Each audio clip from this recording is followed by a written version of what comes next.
आज राज्य सरकार ने,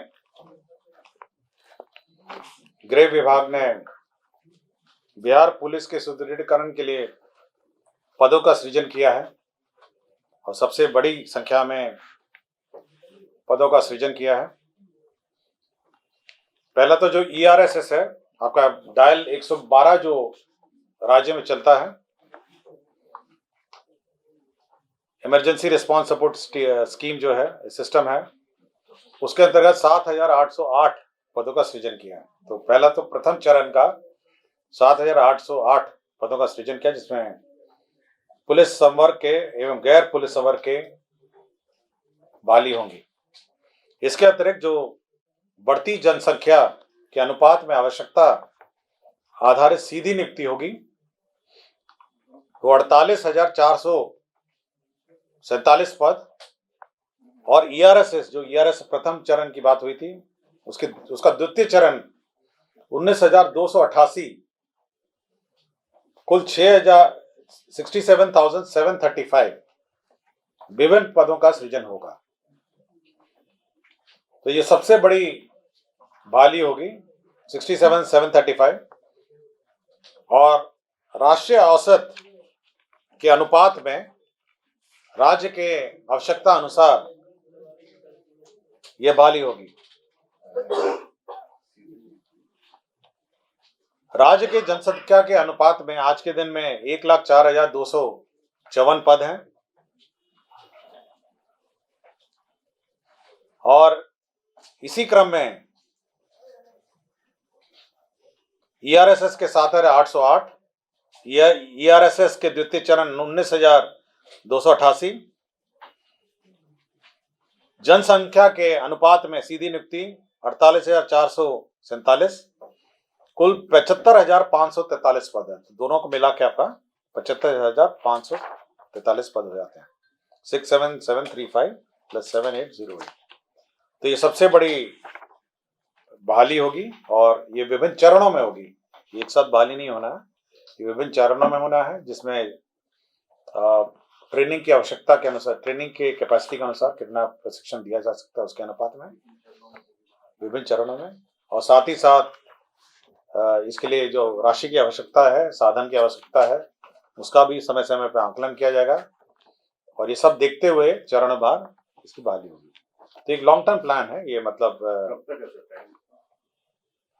ये चरणवार है जैसे जैसे, और राज्य सरकार की प्राथमिकता है कि जल्द से जल्द हो जाए। चरणवार मैंने कहा आपको, मैंने चरणवार आपको कहा। तो चरणवार ये सीधी नियुक्ति है। सीधी नियुक्ति वाले आपके कांस्टेबल हैं, मैं आपको पढ़ देता हूँ।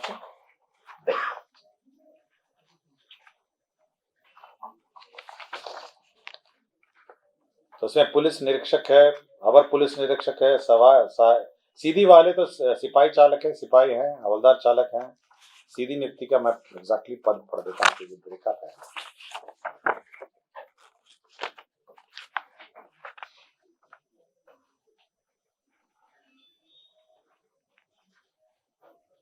सीधी नियुक्ति का पुलिस अवर निरीक्षक एवं समकक्ष पद है 20,937। सिपाही एवं समकक्ष पद है 22,010। सिपाही चालक है 5,500। ये हो गया 48,447। ठीक है।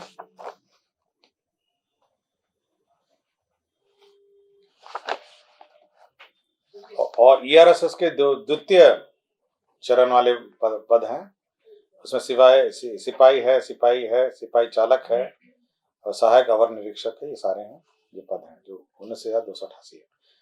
तो ये चरणवार बहाली होनी है, और आवश्यकता अनुसार पुलिस मुख्यालय और गृह विभाग ये तय करेगा कि कितनी ट्रेनिंग की क्षमता है, क्योंकि साथ साथ जो बहाली होनी है उन सबकी ट्रेनिंग भी होनी है। तो जो ट्रेनिंग की क्षमता है उसके अनुरूप होगी, और साथ ही साथ ऑब्वियसली इसके संसाधन वेतन भी देना है, तो वेतन की भी समीक्षा होगी जब जब बहाली होगी, और उसी के अनुरूप इसके बहाली होगी। तो यही इसका सर। ERSS जो है इमरजेंसी, ERSS जो इमरजेंसी रिस्पांस सपोर्ट सिस्टम है, ये जो 112 है, इसमें आज के दिन में कोई पद का सृजन नहीं हुआ है। जो वर्तमान पद हैं, जो पुलिस मुख्यालय के पास वर्तमान पद है, उसी से आज के दिन में इनका डिप्लॉयमेंट हुआ है, मतलब जो एग्जिस्टिंग पद है। तो इसको 2 चरण में किया गया है। जो एग्जिस्टिंग जो पद जो इस्तेमाल किए जा रहे हैं आज के दिन में, उसमें बहाली करके पहले उसको भरे जाएँगे, जिसमें 7,808 पद हैं। और द्वितीय चरण जो है, जो इसको और विस्तार किया जाएगा ताकि हर जिले, अभी केवल पटना जिला है, पटना का मुख्यालय है और कुछ जिला मुख्यालय में 112 चलता है। फिर हर पूरे जिले में, पूरे राज्य में हर जगह इसका कवरेज देने के लिए फिर ये द्वितीय चरण जो है ईआरएसएस का 19,288 पद क्रिएट किए जाएंगे, ताकि पूरे राज्य में 112 का जो त्वरित रिस्पांस सिस्टम है उसका गठन किया जाए। तो यही, इसीलिए 2 चरण की बात कर रहा हूँ। प्रथम चरण है जो आज के दिन में एग्जिस्टिंग है, जिसको वर्तमान पुलिस बल के माध्यम से किया गया है। और द्वितीय चरण है जो पूरा मैप है, पूरे राज्य में हर जगह इसको कवर किया जाएगा, तो वो द्वितीय चरण। ठीक है, और ये चरणबद्ध है और राज्य सरकार की मंशा है कि जल्द से जल्द बहाल हो और ट्रेनिंग कराना है और साथ ही साथ इनका संसाधन भी उपलब्धता के आधार पर चरणबद्ध करना है। 13 नंबर क्या है सर? अभी ठहरी ना, ये चलने दो। दूसरा ये है कि इंडियन बाइसन, आपको जानकारी होगा, वाल्मीकि नगर के क्षेत्र में इंडियन बाइसन जानवर काफी क्षति अगल बगल के गांव में उपलब्ध कराता है, और उसी को इंडियन बाइसन बॉस गारुरूस, जिसको गौर कहते हैं, उसको भी वन्य प्राणी के श्रेणी में रखा गया है। और उसमें भी वही नुकसान पर अनुदान दिया जाएगा जो अन्य जंगली जानवर पर दिया जाता है। तो ये एक निर्णय लिया गया। जैसे मनुष्य की मृत्यु अथवा स्थायी क्षमता पर 5 लाख था, मनुष्य की गहरी चोट था उसमें 72,000 था, मनुष्य की हल्की चोट या घायल होने पर 12,000 था। उसके बाद बैल गाय भैंस मृत्यु होने पर 12,000 है, भेड़ बकरी मृत्यु होने पर 2,400 है, बकरी की मृत्यु होने पर 3,600 है। फिर मकान की क्षति है, मकान का दीवार टूटना है, फसल और तो ये जो स्टैंडर्ड जो जंगली जानवरों के क्षति में जो अनुदान दिया जाता है, उसमें आप गौर जो है उसको भी इंक्लूड किया गया। 2,803 विद्यालयों में 50 करोड़ के रुपए के जो अनुरूप जो फर्नीचर, बेंच और डेस्क लगाए जाएंगे, और उसका कार्यान्वयन विद्यालय शिक्षा समिति के माध्यम से किया जाएगा। बिहार विद्यालय शिक्षा समिति हर पंचायत में जो गठित है, वे बेंच और डेस्क क्रय करेंगे और 50 करोड़ राशि इस पर व्यय होगी। 50 करोड़ राशि। आपको जानकारी होगा जो तारामंडल है पटना मुख्यालय में, उसमें आपका इलेक्ट्रॉनिक कार्य चल रहा है, नया टेलीस्कोप का अधिष्ठापन किया जा रहा है, और साथ ही साथ अब इसकी एक गैलरी भी बनाई जा रही है, साइंस गैलरी है, स्टार्स और प्लैनेट्स की। तो 2,40,00,000 रुपए इसमें लगेंगे, और ये national council of science museum जो है इसको इम्प्लीमेंट कर रहा है, और ये राशि Bihar council of science and technology के माध्यम से विमुक्त की जाएगी। तो बिहार प्लानिटोरियम जो पटना स्थित तारामंडल है उसका सुदृढ़ीकरण।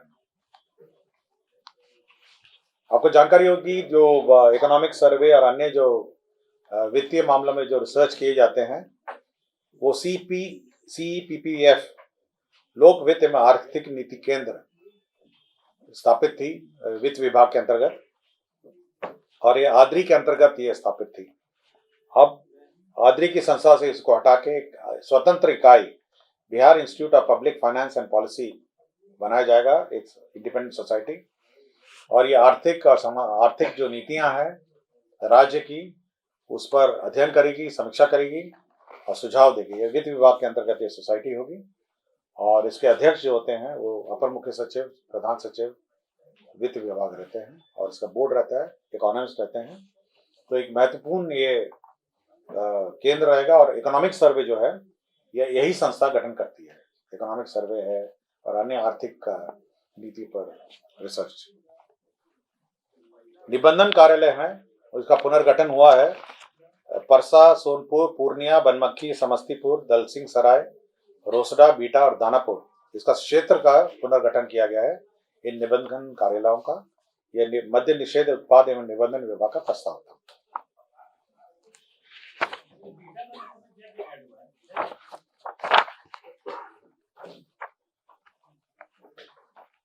मैं आपको डिटेल दे दूंगा, आपको पीआरडी को मैं डिटेल दे दूंगा आपके लिए जानकारी कि क्या क्या हुआ। डॉक्टर जय कुमार सुमन है, चिकित्सा पदाधिकारी, सदर अस्पताल औरंगाबाद। ये 2/7/2016 से अनधिकृत रूप से अनुपस्थित रहने का कारण सेवा से बर्खास्त कर दिए गए हैं। बिहार संवरणालय लिपिकीय संवर्ग नियमावली जो है 2011 में संशोधन हुआ है। इसमें प्रमोशन के जो पद थे उसमें कितने कितने पद ऊपर होंगे और किस प्रतिशत में होंगे ये निर्धारित नहीं था। तो ये निर्धारित किया, निम्न वर्ग लिपिक 60%, उच्च वर्ग लिपिक 25%, प्रधान लिपिक 10% और सहायक प्रशासनिक पदाधिकारी 5%। तो ये प्रतिशत का निर्धारण हुआ। बिहार विशेष सर्वेक्षण मानदेय आधारित संविदा नियोजन संशोधन नियमावली 2022 स्वीकृत की गई है। इसमें कुछ संशोधन किए गए हैं। ये पहले नियमावली गठन की गई थी, जैसे इसमें कार्यालय परिचारी हैं, ये बाहरी स्रोत से लिए जाएंगे। जो डेटा एंट्री ऑपरेटर है ये बेल्ट्रॉन से लिया जाएगा। इसे सबसे महत्वपूर्ण, उसके बाद जो ये एक्सपीरियंस था आपका, जो इसमें मान्यता प्रताप, ये जो संविदा नियमावली में जो सर्वेयर का था उसमें एनसीवीटी एससीवीटी में जो मान्यता प्राप्त आईटीआई संस्थाएं हैं वहां से प्रशिक्षण प्राप्त योग्यताधारियों को लिया जाएगा। और सबसे महत्वपूर्ण इसमें संशोधन ये हुआ है कि ये जो बहाली की प्रक्रिया है वो मार्क्स बेसिस पे हट के अब एग्जामिनेशन बेसिस पे होगी। तो ये महत्वपूर्ण ये संशोधन किए गए हैं। ये नियमावली 2022 विशेष सर्वेक्षण मानदेय आधारित संविदा नियोजन, ये सर्वे जो भू अर्जन का भूमि सर्वे चल रहा है उसी का बहाली है। इसमें मैं बता देता हूँ, पढ़ देता हूँ। इसमें विशेष सर्वेक्षण सहायक बंदोबस्त पदाधिकारी है, विशेष सर्वेक्षण कानूनगो है, विशेष सर्वेक्षण अमीन है, विशेष सर्वेक्षण लिपिक है और कार्यालय प्रचारी। बिहार सर्वेक्षण कार्यालय लिपिकीय संवर्ग नियमावली 2022 की स्वीकृति है। ये आपको पता होगा गुलजार बाग में सर्वे सेटलमेंट का जो रिकॉर्ड कार्यालय है वो मेंटेन करता है, रिकॉर्ड्स मेंटेन करता है, वही नक्शा वक्शा आपको मिलता है। उसी में जो संवर्ग है जो रिकॉर्ड कीपिंग करता है उसमें निम्न वर्गीय लिपिक, उच्च वर्गीय लिपिक, प्रधान लिपिक, सहायक प्रशासनिक पदाधिकारी, इन सबका जो नियमावली है वो स्वीकृत हुआ है। 13 नंबर में राष्ट्रीय खाद्य सुरक्षा अधिनियम 2013 की धारा 8 के साथ, ये राष्ट्रीय खाद्य सुरक्षा नियम में जो अधिनियम था उसमें यह था कि जो फूड सिक्योरिटी एक्ट में यदि कोई ये कंडिका 4 है, food security public distribution act है, इसकी अधिसूचना है। ये इसमें जो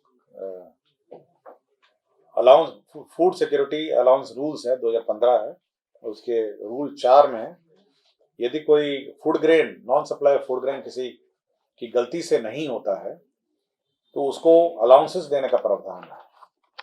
तो इसमें 1.25 गुना राष्ट्रीय खाद्य सुरक्षा अधिनियम, मतलब जो न्यूनतम समर्थन मूल्य है उसका 1.25 टाइम्स उसको भुगतान करना पड़ेगा। सपोज कोई व्यक्ति आता है और उसको खाद्यान्न नहीं मिलता है तो उसको 1.25 टाइम्स गुना उसको खाद्यान्न देना पड़ेगा यदि किसी की गलती है। इसके हाँ, जो उसका एंटाइटलमेंट है उसको आप अगर न्यूनतम समर्थन मूल्य से मल्टीप्लाई करिए और साथ ही साथ उसको 1.25 से मल्टीप्लाई करिए। इसके लिए उसको शिकायत पहले करना पड़ेगा, उस शिकायत की जांच होगी कि किस कारण से नहीं मिला, जिसने नहीं दिया उसकी जवाबदेही निर्धारित होगी और उसके बाद इसका भुगतान का ऑर्डर किया जाएगा। जिला पदाधिकारी के व्यथित व्यक्ति के मामले में समय जांचोपरांत जिला पदाधिकारी द्वारा अधिकतम 15 दिन के भीतर खाद्य सुरक्षा भत्ता के भुगतान का आदेश पारित किया जाएगा। तो डीएम साहब बात पारित करेंगे। यदि कोई व्यक्ति इससे असंतुष्ट है तो वो इस पर अपील भी कर सकता है। तो सपोज आपको 25 किलो मिलना था, आपको 20 मिला, 5 किलो आपका घट गया, तो उस घटे हुए मात्रा का भी ये मल्टीप्लिकेशन फैक्टर है। न्यूनतम समर्थन मूल्य मल्टीप्लाइड बाय 1.25 उसको भुगतान हुआ। लेकिन इसकी प्रक्रिया है, उसको पहले कंप्लेंट करना पड़ेगा, उसका जांच होगा, जांच में संबंधित पदाधिकारी पर जवाबदारी निर्धारित की जाएगी और उसके बाद भुगतान का आदेश दिया जाएगा। ये प्रक्रिया भी है इसमें। ऐसा नहीं है कि आपको नहीं मिला तो आप हकदार और हकदार हो जाएंगे, लेकिन आपको जांच के पश्चात ये कार्रवाई की जाएगी। 14 नंबर ये एजेंडा है जिसमें अंतिम एजेंडा था, जिसमें सामान्य भविष्य निधि अंशदान, जो सरकारी कर्मचारी अपना जीपीएफ जमा करते हैं, उसकी अब सीमा 5 लाख कर दी गई है। तो पहले असीमित थी और न्यूनतम 6% था, लेकिन अधिकतम असीमित थी, इसको 5 लाख पर इसको सीमित कर, साल भर में 5 लाख से ज्यादा नहीं कर सकते। तो कम जो वेतन वाले हैं उन पर फर्क नहीं पड़ेगा, जो कम जमा करते थे, लेकिन जो ज्यादा जमा करते थे अब उनको 5 लाख से ज्यादा अब जमा नहीं कर पाएंगे। धन्यवाद।